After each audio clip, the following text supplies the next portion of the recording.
I'm Julie Diallo, the gender specialist for UNFPA Regional Office for East and Southern Africa. Today, as part of UNFPA global commemoration of the 16 Days of Activism and our 360 GBV Disruptor Dialogue series, we will look at the status of online violence against women and girls in East and Southern Africa. And most importantly, we will discuss how to create an inclusive and safe online space for women and girls. This dialogue is an important reminder that globally, 85% of women online have experienced violence or witnessed it. So this dialogue is live streamed on UNFPA East and Southern Africa Facebook page, and it's translated into French and Portuguese. So please use the language of your choice by clicking on the Zoom interpretation icon. To continue the discussion online, also please use the hashtag #EndViolence. So it's a real honor to co-moderate today's dialogue and introduce such a powerful and inspiring panel. Today we are humbled to be joined by Her Excellency Mrs. Monica Gengos, First Lady of the Republic of Namibia, a powerful and inspiring woman figure and a role model for many of us. We will also be joined by Mr. Petersen, UNFPA Deputy Executive Director for Management, and by inspiring African women, feminists, activists, and journalists who every day are challenging internet to make it a safer space for women and girls. So now let's start this dialogue by giving the floor to Mr. Petersen for his welcoming remark. Mr. Petersen of Denmark was appointed a United Nations Assistant Secretary General to serve as the Deputy Executive Director for Management of the United Nations Population Fund, UNFPA. Before he served as Director for the Department for Migration, Conflict and Stabilization of the Danish Ministry of Foreign Affairs. He brings to the position over 30 years of experience within the sphere of bilateral and multilateral affairs and development. So, Mr. Petersen, the floor is yours. Thank you very much. Thank you, Julie, and good morning, afternoon to everybody.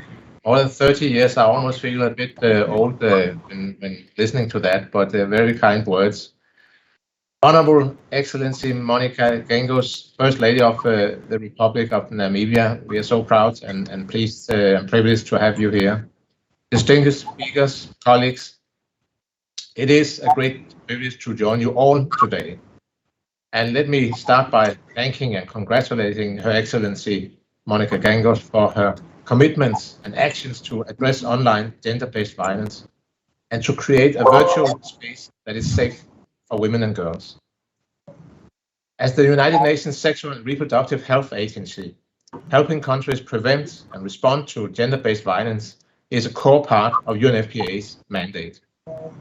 It's one of the 3 transformative results of our Sustainable Development Goals strategy, along with zero unmet need for contraception and zero preventable death in pregnancy and childbirth. For UNFPA, zero gender-based violence by the year 2030 means zero intimate partner violence, zero femicide, zero female genital mutilation, zero child marriage, zero harassment, exploitation and abuse, and zero online violence and harassment. Today's dialogue is an important reminder that no space is immune. Violence against women and girls is devastatingly pervasive in physical and virtual spaces. Across the world, 1 in 3 women and 1 in 4 young women are subjected to physical or sexual violence by an intimate partner or sexual violence from a non-partner. And 85% of women online have experienced violence or witnessed it. 85%. We have 9 years to accelerate efforts to achieve tangible results on the Sustainable Development Goal 5, which is focused on gender equality and empowerment of women and girls. So time is of the essence.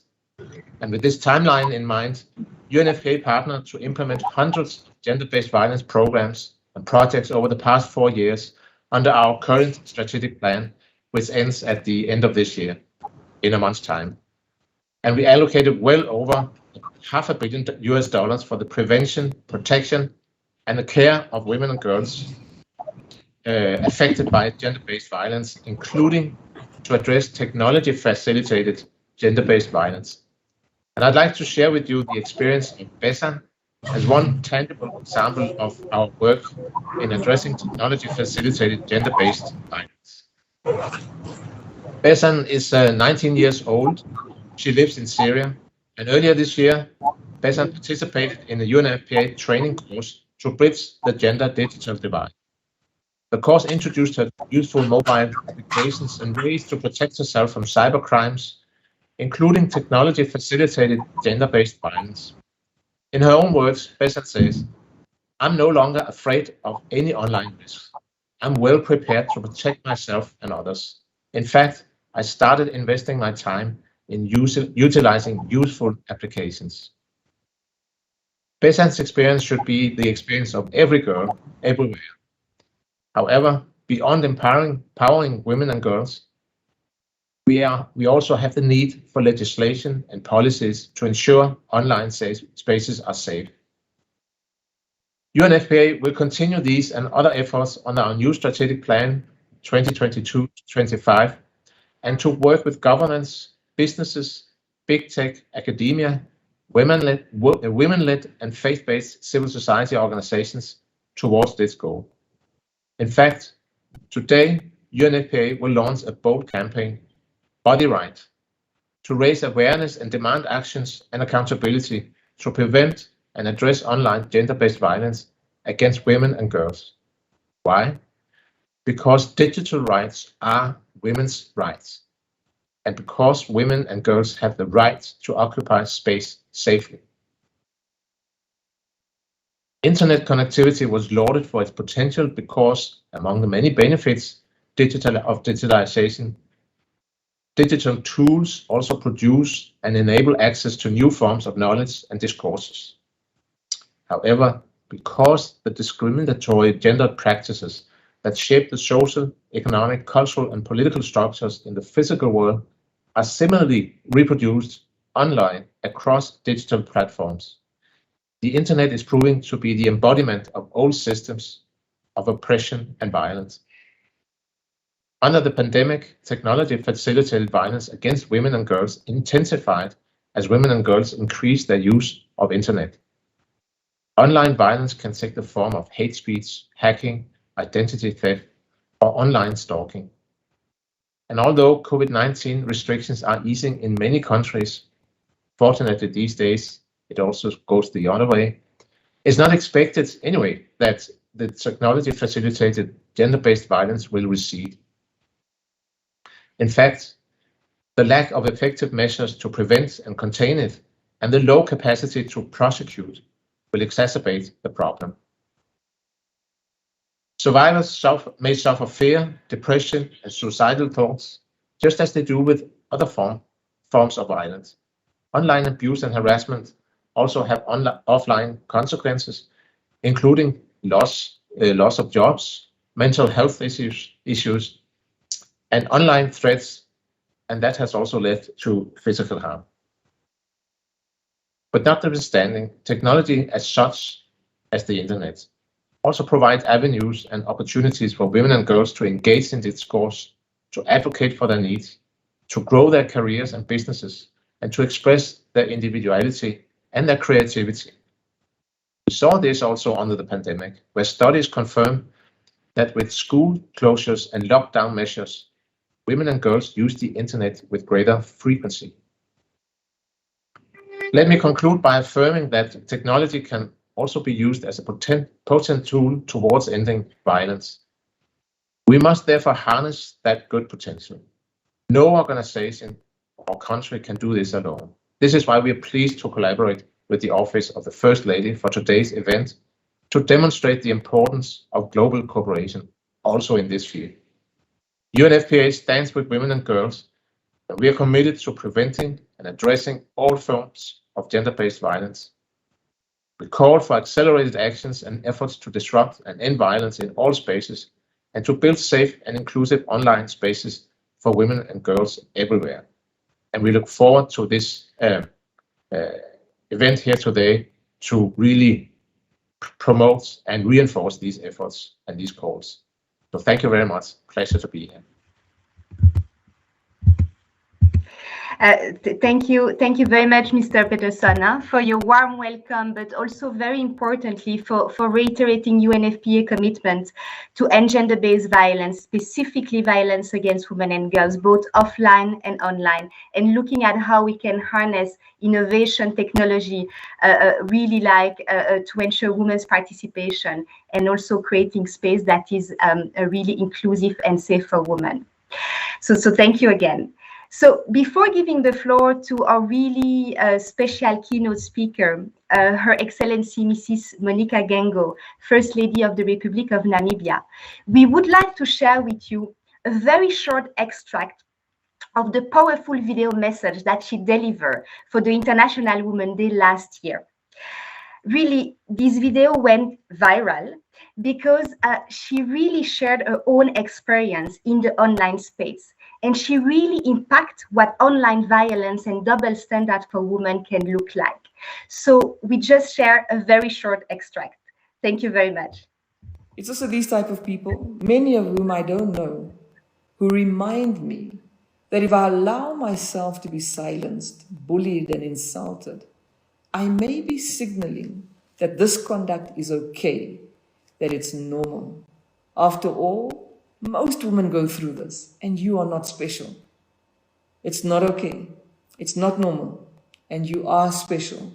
Disrespecting women is an important enabler of gender-based violence, as it reduces women to objects. The intent behind aggressive and gendered insults towards women, whether it's done consciously or not, is to label and shame us into conforming with normative expectations.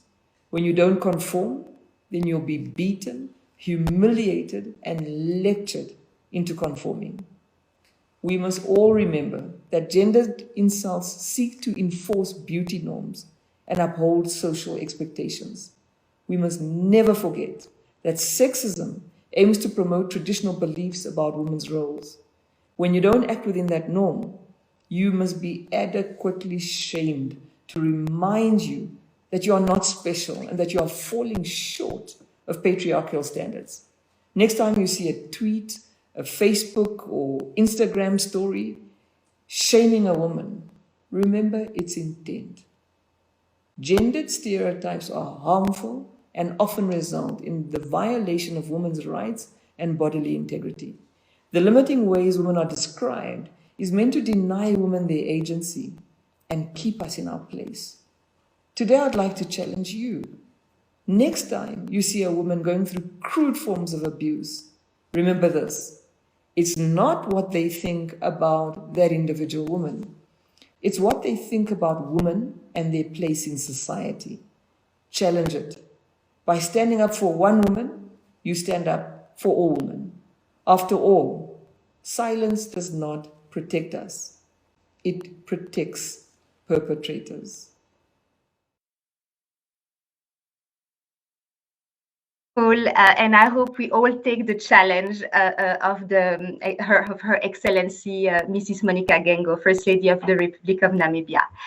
So really, this is a 9-minute video, and we really encourage you to look at it because it's so inspiring and so powerful. So now I really have the honor to introduce you to Her Excellency Mrs. Monica Gengo, First Lady of the Republic of Namibia, for her keynote address. Her Excellency Mrs. Monica Gengo is a qualified lawyer with over 20 years of experience in the financial sector. She was awarded national honor by former President Pohamba for her outstanding contribution to the socio-economic development of Namibia. She received numerous awards such as the Namibian Business Personality of the Year and Most Innovative Entrepreneur. During her time in the private sector, she was regularly rated by local and continental media publications as one of the most influential Namibian and recognized by international media as one of Africa's top 100 economic leaders. So we are really grateful, really humble. Her Excellency Mrs. Monica Gengo, First Lady of the Republic of Namibia, the floor is yours. Thank you very much. Thank you very much. It was a little bit triggering to watch that video. I've long forgotten about it. But maybe I should tell you the backstory of what made me make that video. And it was really much, my staff had prepared a much more vanilla flavored International Women's Day message. And that evening I finished that bland message and I saw something that was directed at me. And I thought, no, that's not what I'm challenging. I'll make it a little bit more personal. I'll speak to my experience, because this is what challenge means. It means each of us being open and frank about our experience, but also expecting a pushback. And there was a pushback, and I wasn't surprised by the pushback. I expected it. But what did surprise me were two things.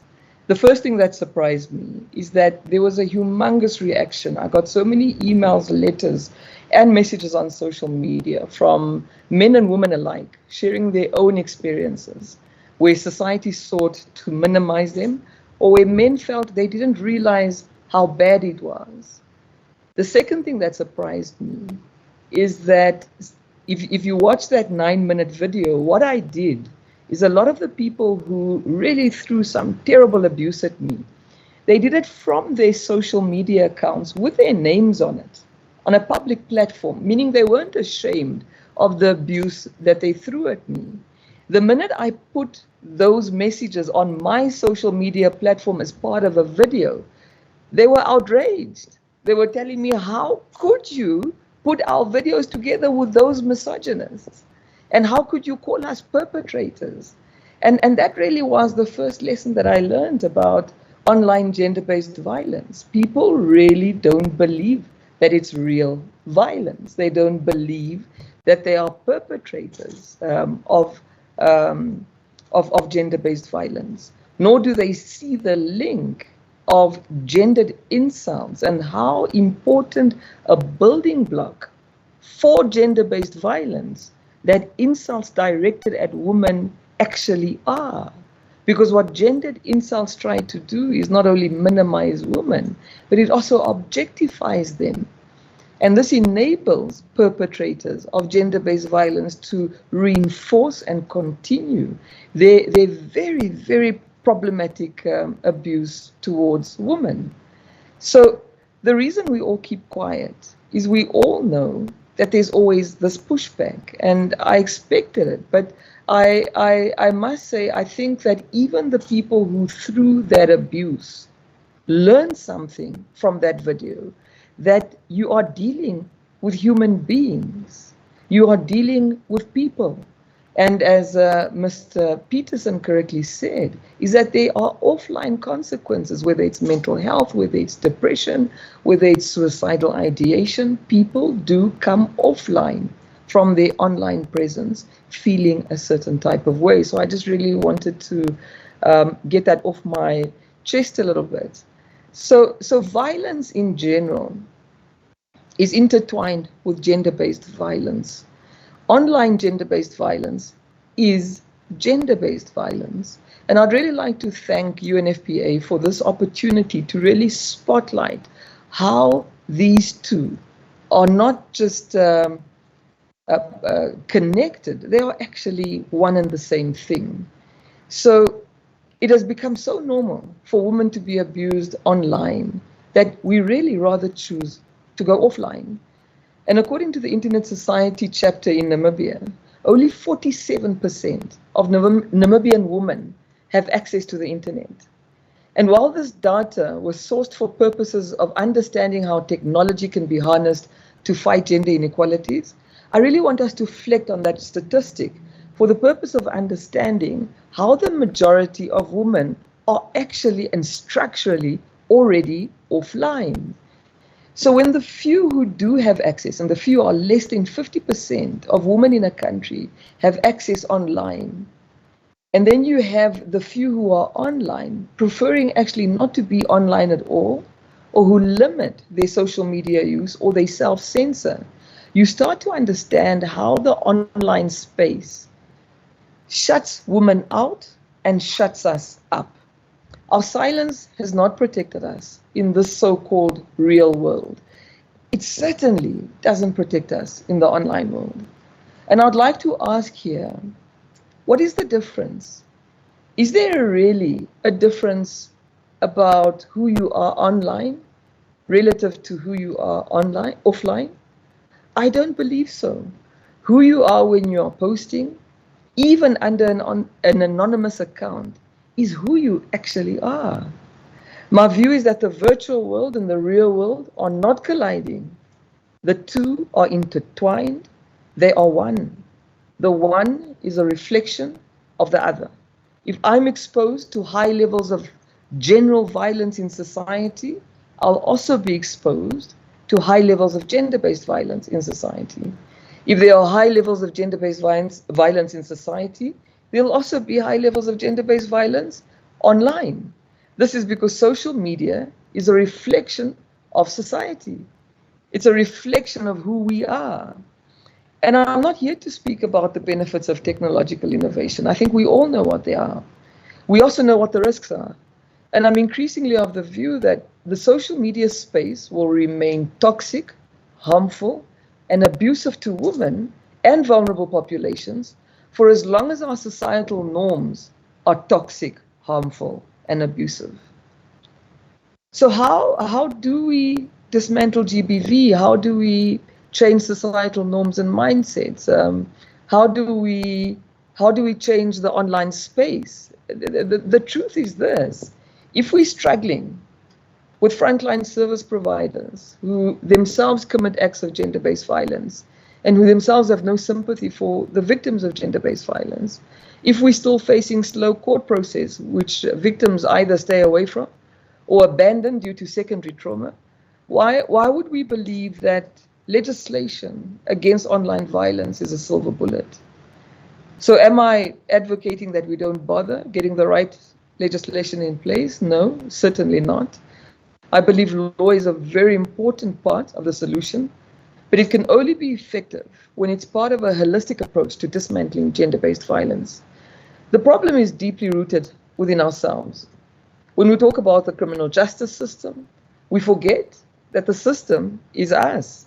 One just needs to look at the pervasiveness of problematic mindsets and rape myths that are believed by the same people who are supposed to enforce the law. And you see where the problem is. We are the system. If our belief systems are wrong, the way we will draft, fund, and enforce laws will only go as far as our beliefs. In short, how we respond to GBV is a reflection of how we perceive it. If we don't take it seriously, our response won't be serious. Rape myths, lack of understanding of power dynamics, denial of patriarchal attitudes, and the ways in which we remove the agency of women and impacts our ability to live our lives without fear, all of this stands in the way of legal and policy success. We can talk about training manuals. A lot of the solutions that we're talking about are already done. We could try to do it better. We could be more consistent. We could apply it more broadly, because it won't work in a vacuum, because law alone is not the solution. Law can only go that far in changing mindsets and beliefs. We all need to take it from here in dismantling patriarchal power relations through campaigns, education from young age, training for service providers, psychosocial support.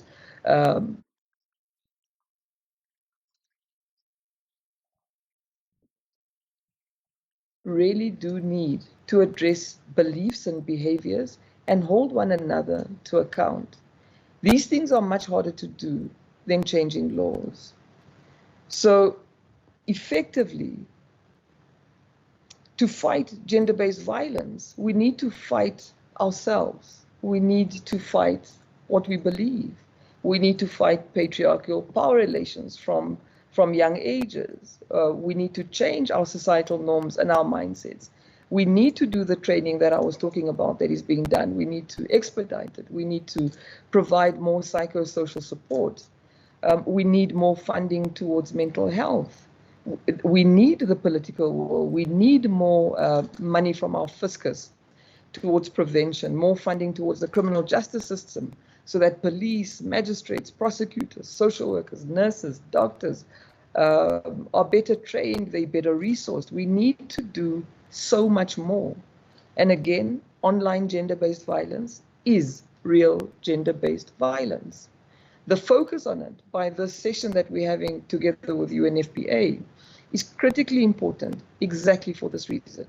It's to shine a spotlight on online gender-based violence and remind society, policymakers, and the criminal justice system and the courts that no matter who it is or where it happens, gender-based violence is gender-based violence, and we all need to do more.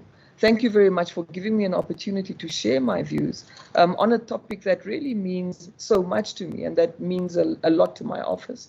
It is a topic we've been engaged with. My office is actually a respondent, a complainant in a criminal case where we take cover for a number of young or a number of adolescent girls who were abused online, but didn't have the energy or the will to take the case through themselves. So we have taken that case on their behalf. And a lot of the problems I'm talking about in the criminal justice system are problems that are personal to us. It's problems that we are seeing and experiencing on a first-hand basis. And we see exactly what Mr. Anderson was talking about around how the online reality becomes very much our offline reality. So thank you very much. Thank you very much to you, Her Excellency. I mean, this was so powerful and inspirational, and also it's so inspirational to see also how you work with young women, really like to support them, to not stay silent, and to also accompany them to really address the issue of online violence. And I think you really mentioned like really critical point. And one that really stay with me is that we need to fight ourselves if we want to end gender-based violence. And we need to fight of belief system and all those social norms, those harmful social norms driving the acceptance of gender-based violence. And also like a key point, as you said, and that I think we really need to hammer more and more, because the online space with the anonymity really like creates that space for perpetrator to continue abuse and violence. But the point that you made, that online violence is violence, and I think this is a really critical point. So really thank you again, Your Excellency, and we hope you enjoyed the dialogue. And before we start the panel discussion, we just want to invite you for a short artistic interlude and listen to one of our South African poet called Napo Mashene, and she has a very powerful poem called I Am a Girl. Thank you to Napo.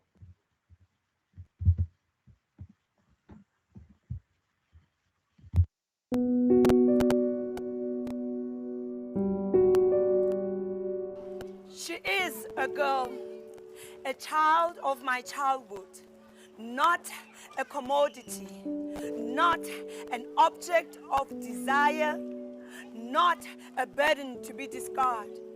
She is a girl, with no stone to crush her, with no words to stab her, with no grip to hang her, with no fist to drown her, with no blow to beat her, with no flame to burn her. She is silver moon, soft around the edges, a guardian of her own time, tide, and prime. She belongs only to herself. She is a girl, child of my childhood, one out of 54 tongues. Here, take. I lend you my wings. Go ahead and chase the shadows. Insult darkness. Be the rainmaker, the rock painter, the sky diver. With every move, go on and build and heal. She is a girl, a child of my childhood, in search of what lies ahead, shaking, moving, stomping, dancing to greet her freedom.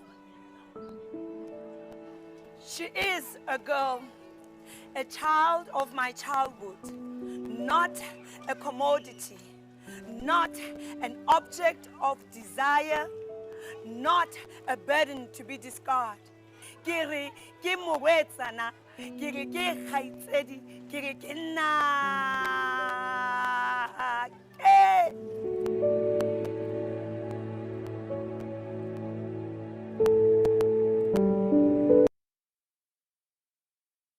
Thank you very much to Napo. And so now it's the time for me to introduce you to Mr. Sydney Ushie, who is UNFPA East and Southern Africa Innovation Lead, and who will be facilitating our fantastic panel of African feminist activists and journalists. So thank you very much, Sydney, and please, the floor is yours. Thank you very, very much, Julie. And it's such an absolute pleasure for me to be here on this panel, to moderate this panel this morning. I think the theme for UNFPA's celebration of the commemoration of the World Day to End Violence Against Women and Girls could not have come at a better time, especially that we are looking at how we would orange the world to end violence against women and children. And it's important to highlight that according to the UN Women, between 2009 and 2013, the annual internet access growth rate was around 27% in Africa.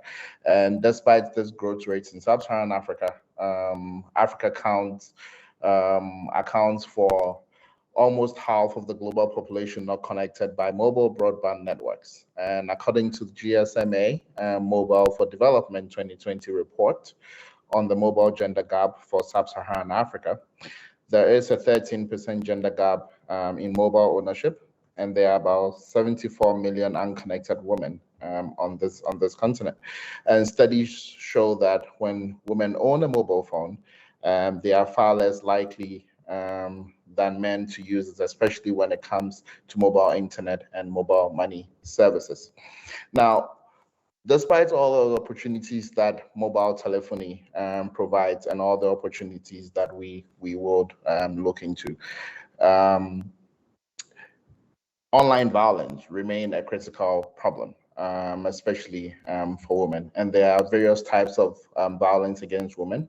And most of these are technology facilitated violence against women and children. And some of these acts include hacking, identity theft, online stalking, counseling suicide, women and girls trafficking, and sex trade, amongst others.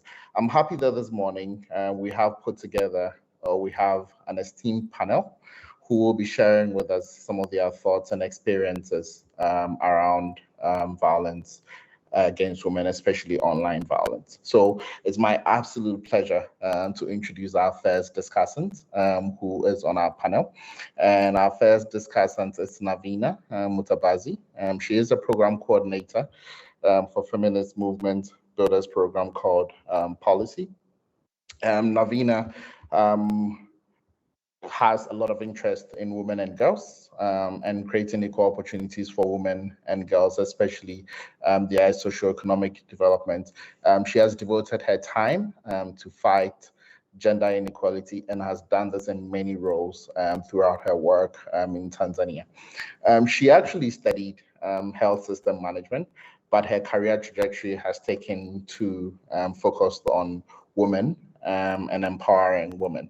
And she's very happy to be here, being a firm believer that when women are empowered with their rights and skills, they can make the right and informed decisions in their communities and can be agents of change. So we're happy to have you join us this afternoon. So my question to you really, and just to set the background, again, as I mentioned, recent research shows that globally there are about 85% of women online who have experienced one form of violence or the other. And the many challenges that come, depression, suicide thoughts, and all of that, and all the different forms that violence take against online violence, all the different forms that online violence take against women. So in your own words, and briefly, if you could share with us what the status and shape of online violence is for women and girls in the region. And you can focus on your personal perspective through your work. So over to you, Navina. Thank you, Sydney, and thank you, everyone. I'm very happy to have this opportunity to set the stage as I'll be sharing findings from our most recent report titled Alternative Realities, Alternate Internets, a Feminist Research for a Feminist Internet. I am Navina Mutabas. I serve as a program coordinator for advocacy and feminist movement building in police. We work at the intersection of data, and we also focus at ensuring that a critical mass of women are empowered with digital rights, digital resilience, and policies are digital inclusive for them. So basing on the question that Sydney has raised, the status for online violence in East and Southern Africa, I'll be sharing what we really have to acknowledge, which are the existing challenges at the ground. One is we have to acknowledge and put efforts that online violence really exists. Our study was a cross-border study that tried to speak and bring experiences, responses, and prevalences of women and their experience of gender-based violence online from Senegal, Kenya, Uganda, South Africa. With this, 28% of women acknowledged that they had experienced a form of online violence. So my call is we need to speak of online violence as a form. We have to acknowledge because it exists. You can imagine if somebody hears of a 28%, that person would think maybe this is a very small percent, but the study was only in 5 countries. What about other African countries? What if we are able to do more researches and more studies like this? The probability is that the percentage would be higher. So as much as we speak of gender-based violence and as much as we acknowledge gender-based violence offline, we have to acknowledge online gender-based violence and all technologically assisted GBV that comes with the growing rate of internet.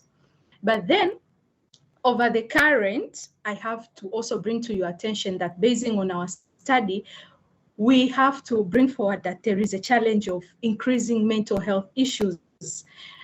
To women that we have spoken with, about 53% of women had acknowledged that due to online violence that they have experienced, they are now faced with stress, anxiety, and some are losing their relationships with family and at workplace. So that is really what is happening. So if mental health is being put as an agenda, we have to interlink mental health and online violence. But then from our study, we also have to bring forward that there is a widening gender gap. Why am I speaking of widening gender gap? Due to online violence, respondents that we associated with, about 14.5 respondents who experienced the online violence decided to deactivate their accounts and no longer use them. But 2% decided to leave the internet. Now, we already have a challenge of the gap of women participating on internet usage. But then this gap is being widened due to online violence. Even those few who are deciding to use the internet are now starting to get away from the internet. So you can really see what picture we have on the table right now and what efforts we as stakeholders and governments and everyone who is at interest of women and young girls affairs have to put efforts into. Now, again, with this opportunity, I'm bringing to you recommendation or what are my calls of action to everyone out there basing on this status. One is we have to put effort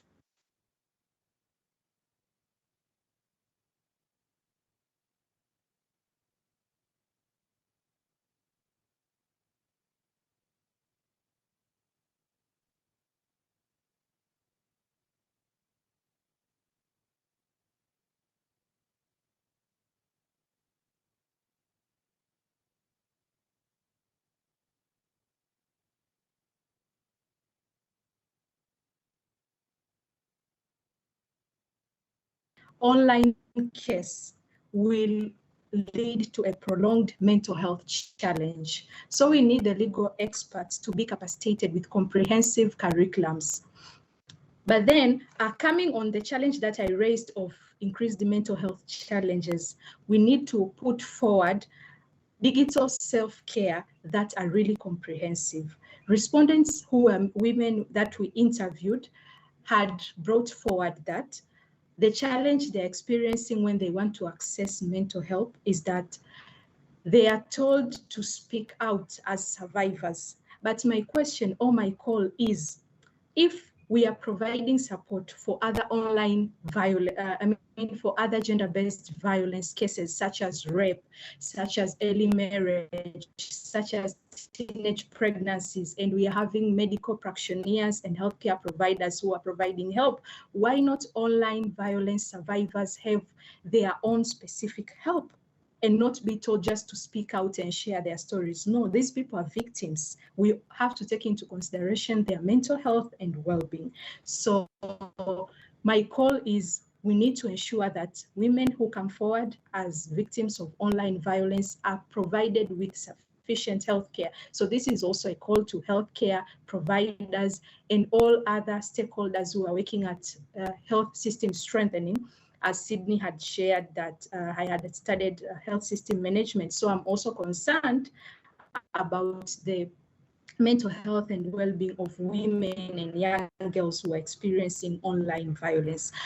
I'm also bringing forward to you that we need improved approaches from private sectors and technological sectors. Respondents through the study had brought forward again to us that with the existing technological sectors and private sectors, there is not enough representation of Africans, so who can help their cases or report their cases and address their cases immediately. So this call is for private sectors and technological sectors to redesign, to restructure, and to bring new approaches to ensure that women who are experiencing online violence are helped immediately. Last but not the least, we need further researches. There's not enough information for online violence. We have now a lot of information for other gender-based violence cases. So we need online violence to be as real. Just because it's happening virtually does not mean that it's affecting women in real life. So we need to ensure that further researches are being done to provide enough information. How many African women are being abused online? I could give an example of the current report that has been provided by TCRA in Tanzania regarding the status of gender-based violence. There is not a number of women, how many women have experienced the online violence. So with such kind of reports, we need more information, and also to all stakeholders working at the intersection of data or working at digital inclusion and digital rights. We need to address the issue of gender, specifically online violence as itself. We have to acknowledge it is there. So we need enough information so as to help each other. Even when another person is going to the field, he or she knows what is really on the ground. To wrap it up all, we really need, perhaps what we really need is not just to work on the existing platforms. Maybe we need a whole new redesigned approach of digital platforms for women. We need a really feminist digital platform. And we really need to acknowledge that online violence is real. So this is a brief of our policy report, and I'm happy that I have staged enough. Thank you. Over to you, Sydney. Thank you very much for the specific inputs, and we really, really appreciate it. I think you, Navina, you touch on very key points, especially around how we can empower women online and create platforms that women can seek redress. And I think it's a very critical point. And until a lot of these are done, we will find ourselves in a situation where we are not able to create safe spaces for women online. So really appreciate that you shared the findings of the report with us. So our next respondent is a broadcast journalist. Her name is Cecilia Mundu, and Cecilia is a broadcast journalist and based in Nairobi, Kenya. She's passionate about freedoms of expression online, and she also works on digital security as a trainer for women journalists, human rights defenders, activists, and other minority groups. She's currently elected the General Secretary for the International Association of Women in Radio and Television, the Kenya chapter. So Ms. Mundu is a graduate of the University of Nairobi, where she completed a Bachelor's of Arts.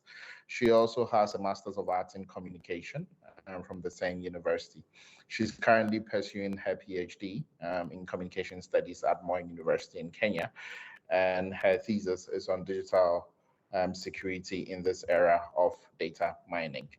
I don't think we could have found any better person to discuss the next point, which primarily highlights the impacts of COVID-19 on technology-assisted gender-based violence.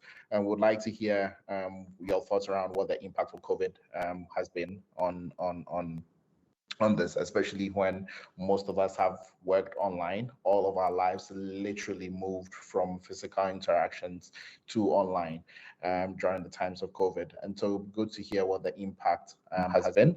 And then also, how do we build online gender digital safety? What are some of the practical solutions you can share with us? Over to you, Cecilia.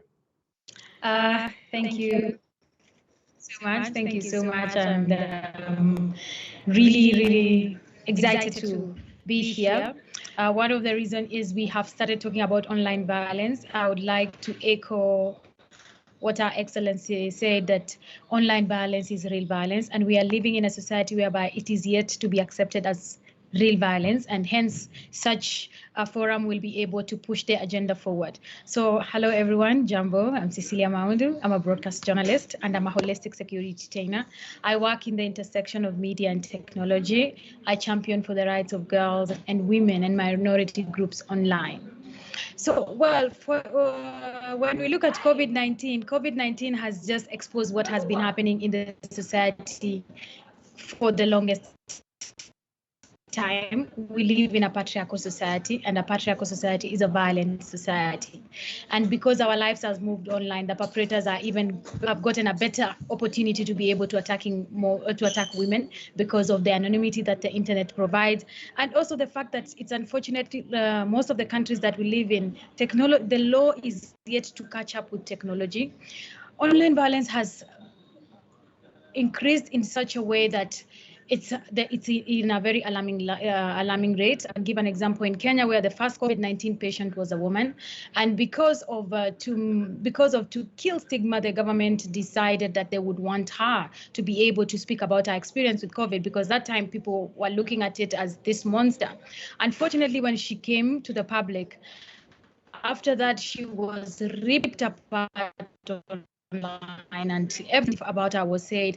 And it is so unfortunate because we are trying to kill this stigma against COVID-19. And this person has decided to come out and say, I had it and I'm okay now.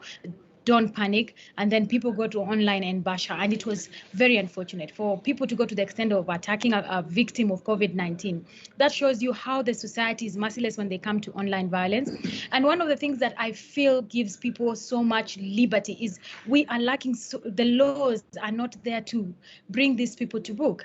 And another thing I would talk about when it comes to the impact of COVID-19 is the gender digital divide has continued widening up. We are here telling women, please be online. Please, the internet is the vehicle of the future, and the future is now. But the same internet, the same online platform is being used to bash these women, is being used to tear these women apart. And sometimes most of these women leave the online platform for the sake of their safety, for the sake of their mental wealth, and most importantly, for the sake of their families, because they are not even the biggest victims. The biggest victims are their families. I've met people whose children are affected with what they're reading about their parents online. When it comes to the issue of journalists, they start doing what we call self-censorship and not being able to air their views. And when women have less spaces online, then means we have less spaces in newsrooms, we have less spaces in boardrooms, you know, and we also risk losing the voice of the next generation, because we are here telling women and girls that the internet, there are so many digital dividends to be reaped, but which digital dividends are they reaping when all they get is hate, and hate hurts at all level. Let no one lie to you, whether it is a stranger saying something negative about you or not. What can be done about it? There's so much that can be done. And one of the things is a forum like this. And I would really like to commend UNFPA for such a forum, because we are able to talk about this problem. Because before we've been talking in silos, but we cannot afford to talk in silos. We need this problem to, everyone needs to come on board to be able to get a solution. So we need a multi-stakeholder approach. We need the government, we need the civil society, we need the church to be able to speak about this. We need policies that are implementable, policies that are actually working. We need, like, the police force to be educated about online violence. In Kenya, you go and say, you go to a police station and say, I've been abused on Instagram, and a policeman asks you, what is Instagram? So how do you begin getting an answer to your problem?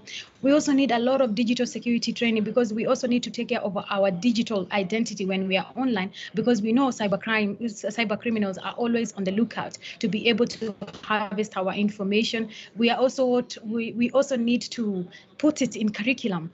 Digital security should not just be something that is being taught one-off. It should be in our curriculum. We also need research, and good research. And through this research, we are going to get data. And it is through that data that we are going to make informed policies. So again, I say that online violence is real violence. We need everyone's voice to be able to speak about it. And especially we also need political goodwill, because as much as we are pushing the agenda, if we don't have political goodwill, then we are going to take a long time to be able to get to where we want to be. So it is my hope that forums like this will continue. It is my hope that more organizations will be able to speak about online violence. And it is my hope that one day women will be safe online, healthy conversations will be encouraged online, and we will all be able to partake in the digital dividend. Thank you so much. Thank you very much, Cecilia, for that inspiring presentation. I think you again, both yourself and Navina touch on quite key points, especially around how we can make the internet a safer place, and also connecting what happens online to what happens offline of the internet, especially because then those agencies like the police and other legal services who would respond to this tend to be offline to a large extent and do not understand some of these. And so creating or building, empowering these different institutions to be able to take leadership and take the forefront in the fight against online violence against women becomes even more critical. I think you dovetail us right into a very strong points that we're going to make in our next presentation, which looks at how we can look at how social movements are creating change online and also pushing the case for women's rights and protecting women online. So our next presenter is Indilokelwa Ntengwe, and please pardon me if I don't get the name right, who is with Shut It All Down. I really love the hashtag, and I'm really excited to hear about the work. So I'll kindly request of you, if you could share with us briefly what the whole concept of Shut It All Down is. And I would also like to say congratulations to you for Shut It All Down movement, winning one of the Youth Silence in the Gun Awards by the African Union. With Me Too and Black Lives Matter movement in the recent years, we have seen the power of hashtags and online mobilization to bring issues to discussions, and the power of online spaces to start, energize, and support social movements and mobilizations. So can you reflect on the power of online spaces to support social movements and social mobilization? And if you can tailor this to the context of Shut It All Down, that would be great. So over to you. Awesome. Thank you so much. Am I audible? You're loud and clear. Awesome. Thank you. Thank you once again for having me on this panel. As you introduced me, my name is Ndilokelwa Ntengwe.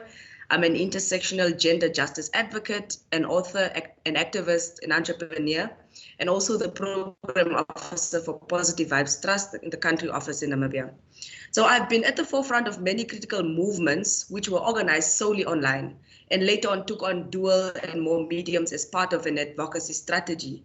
So these movements include Legalize Abortion Now, after a petition was launched last year in June to reform the current archaic and apartheid Abortion and Sterilization Act of 1975.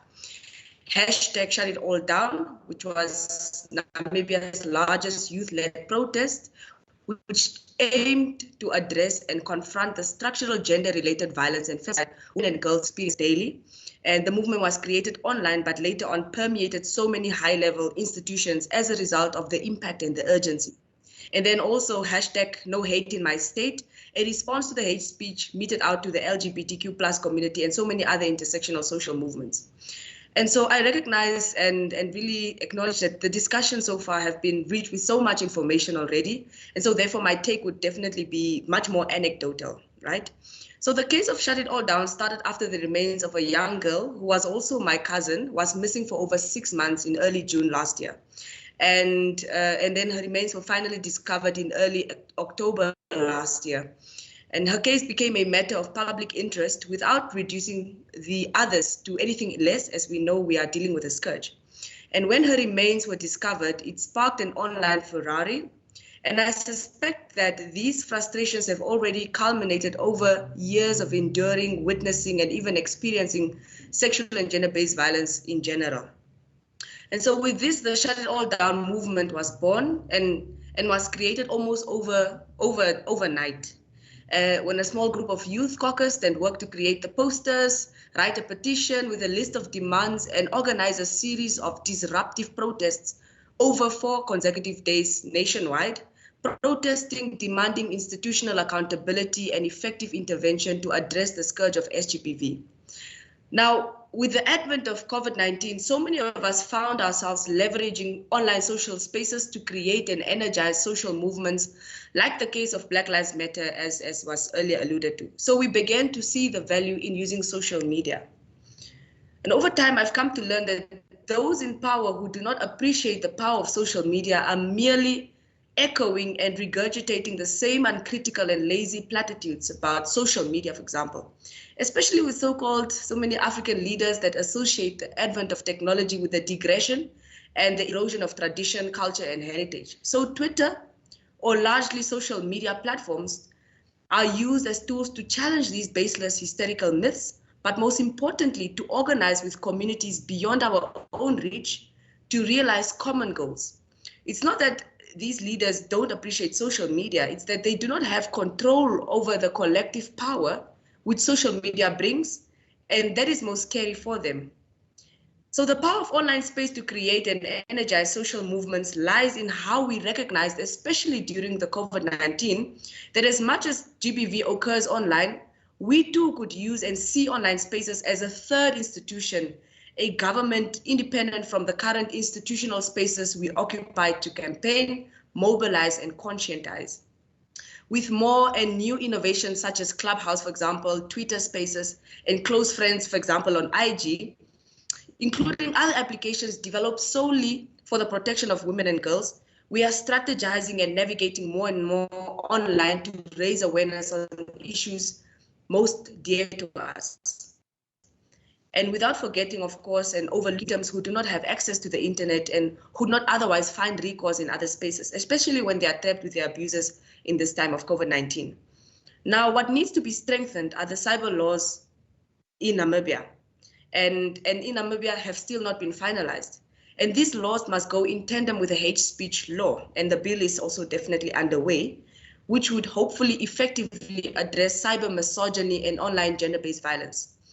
What Shut It All Down was able to do, though unconsciously, I would say, and before that also the Me Too movement of Namibia, was that it somewhat and somehow made it very uncomfortable for perpetrators of violence to exist as if it is business as usual.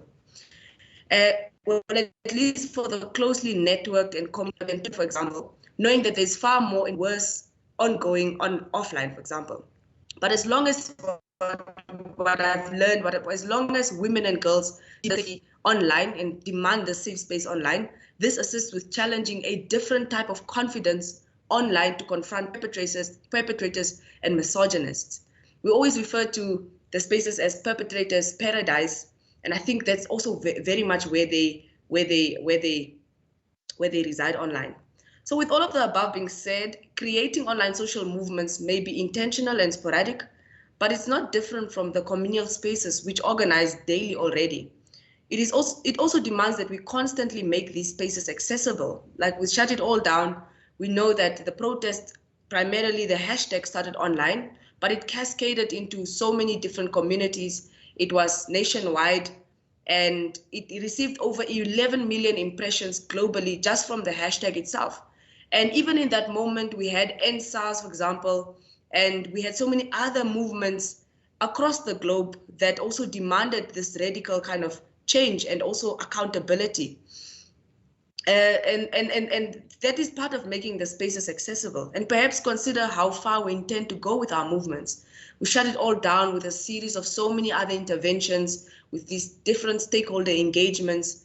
We have been able to permeate and influence so many of the different laws, for example, that have been considered, and policies, and definitely also made the case for this online accountability that has shifted into many other spaces that people maybe do not have access for online. And sometimes there's a direct impact and influence, as we've seen with hashtag Shut It All Down, with Black Lives Matter, with Me Too Namibia, and with legalized abortion, for example. In other moments, it cascades gradually until everything else erupts. So it's therefore necessary to begin this movement both online and offline, as we've acknowledged and recognized that violence online is violence regardless, whether it is online, whether it is taking place in a different kind of space. And that way you ensure that your movement reaches as many victims and stakeholders and spaces as possible. I think that is what I have to share for today. And thank you to the UNFPA for the platform. I've learned quite a lot from all of the speakers. And thank you for having me once again.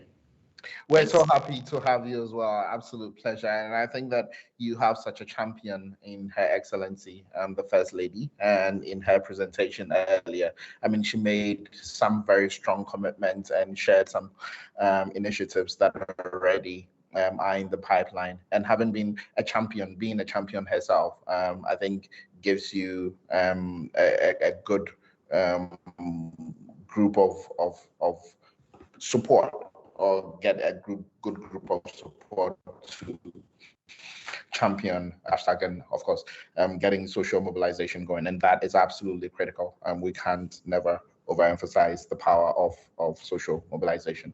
So thank you. I would introduce my next respondent, and my next respondent is Marwa Azema, who is the policy lead, Association of Progressive Communications, and she will be discussing what works and what does it take to create an online space for women and girls that protects them effectively from violence. And I think this brings into a lot of perspective all of the highlights that have been made, especially the research findings that Navina shared. It brings us into that space of recommendation. And after that, I'll do one round amongst all of us to think through really practically what can we do to make the internet and the online spaces safe for women. So whilst she responds to her question, we all think about this response, and then we'll all have a stab at it. So over to you, Marwa. Thank you for having me. Esteemed guests, I'm very happy to be here today and to speak to an African panel. As someone hailing from the extreme northern part of Africa, it feels really good to just speak through these issues from really local context. So while we're speaking of how we can make the online environment enabling for women and girls with all their diversity, I think it's important to point out that 70% of Africa's population are offline, sinking in darkness, whereas the other 30% is struggling to afford mobile data or to get the hang of meaningful connectivity. So it just feels really awkward for me and a bit intimidating to speak of the advent of emerging technologies when people are not even having decent access to the online space. So just to tackle really the big question, why is online violence real violence? I think we should answer three main questions. Who actually makes the decision over the internet, or who governs the internet? Currently, we don't have any feminists or female leadership to look up to. So the space is very not just male dominated, but also global north kind of focused.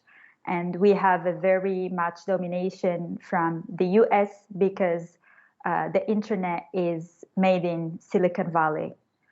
The second thought is around who designs the system that our women and girls uses. And we'll be speaking about the IT workforce that is male dominated again. And we're speaking about a lack of digital literacy and skills when it comes to women in the African continent. And when we speak of who sets the tone online, we're speaking about 2 billion women that are offline worldwide. So no matter what we do, women will not set the tone, will not take ownership of their narratives in the online space. And that's why I always refer to online violence or online gender-based violence as the continuum and the manifestation and the replication of the historically unequal power relationships between men and women.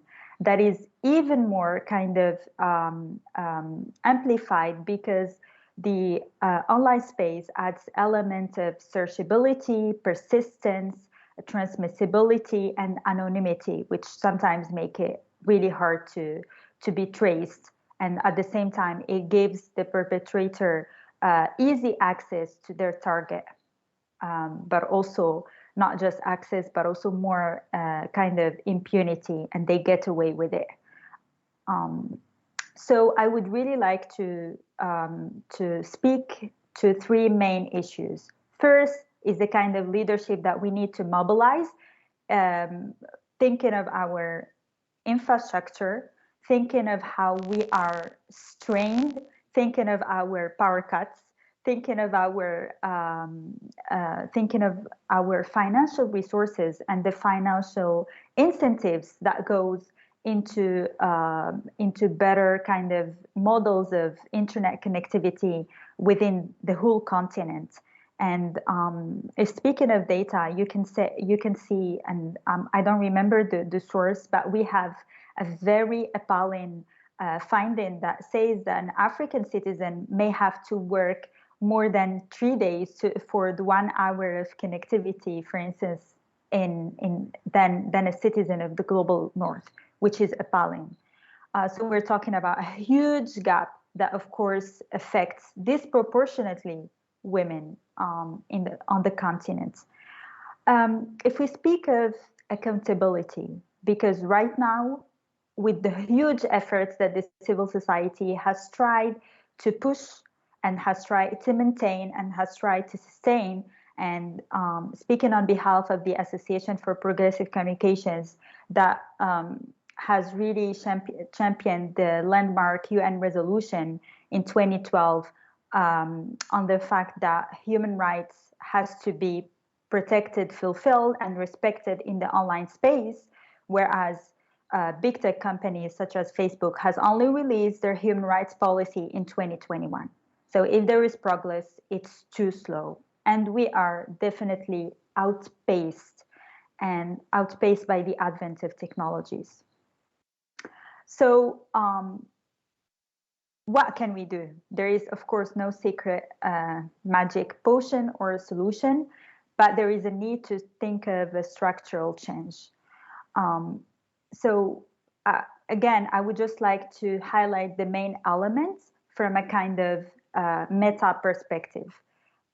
First, we need to speak of how the onus of safety is put on women themselves. So we have a kind of approach of take back your tech and help yourself. It's up to you. It's not up to us. you can report on the platform, or you can go and try to seek remedy or try to file a complaint. So this approach needs to be just call into a halt, because women cannot be survivors of violence, but also the ones that have to protect themselves and have to find a solution. So we need to put the onus on of protection, but also of accountability on big tech themselves. And this is important to highlight, and it cannot be overstated. From another point, we need also to talk about how there is a kind of punitive approach to online gender-based violence, and efforts to address cyber violence often geared towards criminalization, which can result in lengthy and burdensome judicial proceedings, lawsuits that do not amount to any damages paid, relieving trauma, or even bringing more attention to the concerning content in the first place.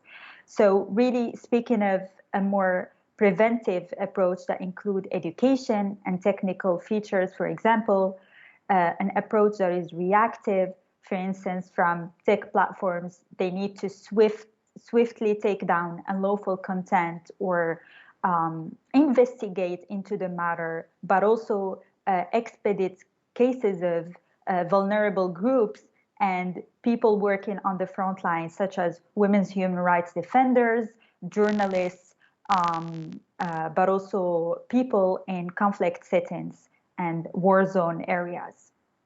And we also need to speak of how we can provide redress for victims, and why not speak of rehabilitation for perpetrators.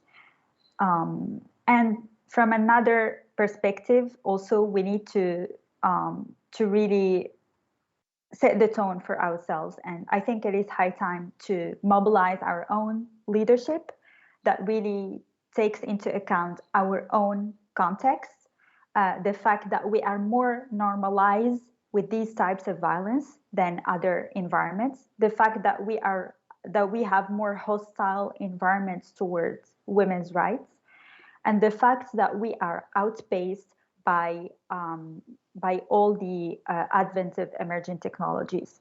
So while we really think of any preventive solution, we need to make sure that we don't strain ourselves with solutions that don't take into account our own infrastructure. And just like a simple example, I'm seeing, for instance, people talking of 5G in remote places of Africa, where we can speak of community networks, where we can speak of building our own internet with our own tools in remote places, for instance, instead of straining ourselves with solutions like 5G. Why should we do it just because it's 5G? So our decision makers need to rethink this.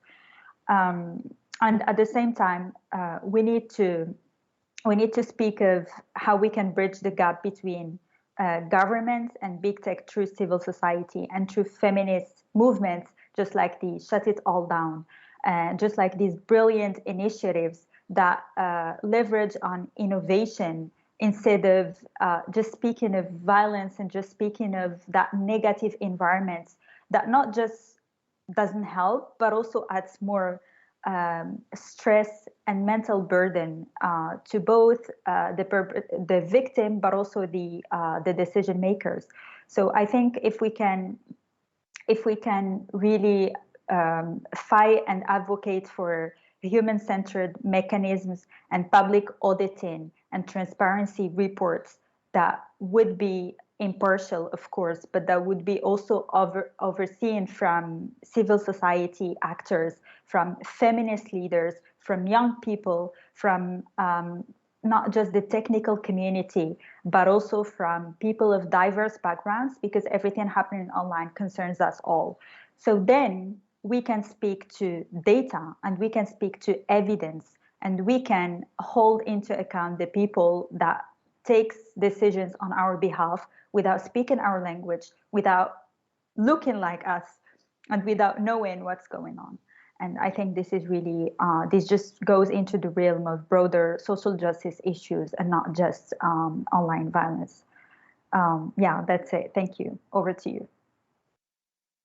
Marwa, really, thank you very much for your intervention, and really thank you for really bringing the discussion about key things that needs to happen at the policy level, but not only at the policy level, also looking at how do we involve civil society organization and diversity civil society organization, including young people. But really important the point that you make in terms of the leadership, how the IT workspace is male dominated and how this really has implication in women experience of the online space. About the accountability, what is the accountability of the big tech company in relation to human rights? And also thank you very much for giving us some direction in terms of what those systemic and structural change could look like. So I really want to thank you very much for this intervention. And I think, and first of all, I also want to apologize for all the audience online for the technicality issue that we had. But unfortunately, we reach the closing of the dialogue. But before that, I really would like to reflect on the discussion that we had. I think for me, there is really few critical points that came out. So one of them that has been mentioned by Her Excellency, Mrs. First Lady of the Republic of Namibia, and also from Navina, it's about how online violence, it's also used as a tool to prevent women to participate, to go into the public space to participate. And I think it's quite interesting to look at the finding from the research that Navina mentioned, showing how young women and women decided due to the abuse to go out of the online space. And so this is really show how online violence is a tool to reduce women's participation and participation in the civic space. I think it was also very important to hear from Cecilia about all that work that needs to happen with different service provider, with law enforcer, when she gave the example about women who go to the police and want to denounce cases of online abuse and online violence, and really looking at that in some context, service provider, law enforcer are not aware of that type of violence. So I think it's really reiterate the point that online violence is a type of violence. I think it was extremely inspiring to hear from the Shut It All Down movement, and really looking at how, first of all, I was not aware that it was the most largest social movement, a youth-led movement in Namibia, but really looking at how a movement starting online really translated into mobilization at communities and at national level. So really truly inspiring. And finally, with Marwa, really good direction in terms of what needs to happen at different level and at policy level in terms of leadership in the IT workforce, in terms of accountability from the big tech company, and what is also the role of civil society, youth organization to demand for accountability to respect human rights, and also looking at those structural systemic change that needs to happen. So I think it was an extremely rich discussion, 1.5 hour discussion, and so I'm really grateful to all our African speaker. I'm also really grateful for Her Excellency First Lady of Namibia for joining us and really sharing her experience and also her commitment and action to address the issue of gender-based violence and online violence. And so I feel that we leave that 1 hour discussion more equipped and kind of really empowered to challenge online violence, to also protect ourselves better and take some action at our level. And so in closing, I just want to say stay tuned with our work to end violence against women and girls, online and offline. UNFPA just launched a global campaign called Body Rights, so really engage with the campaign, share the message of the campaign. And very importantly, what I want to say to end is that if you experience or witness violence, being offline or online, really be reminded that you are not alone. Really try to not stay silent, try to speak up and look for help to protect yourself. And so I think really like also what I want to say is feel free to reach out to UNFPA country office in the country where you are to receive up-to-date information on where to find quality help and support. And so wishing you a really great day. Thank you again. Merci beaucoup and muito obrigada. Thank you.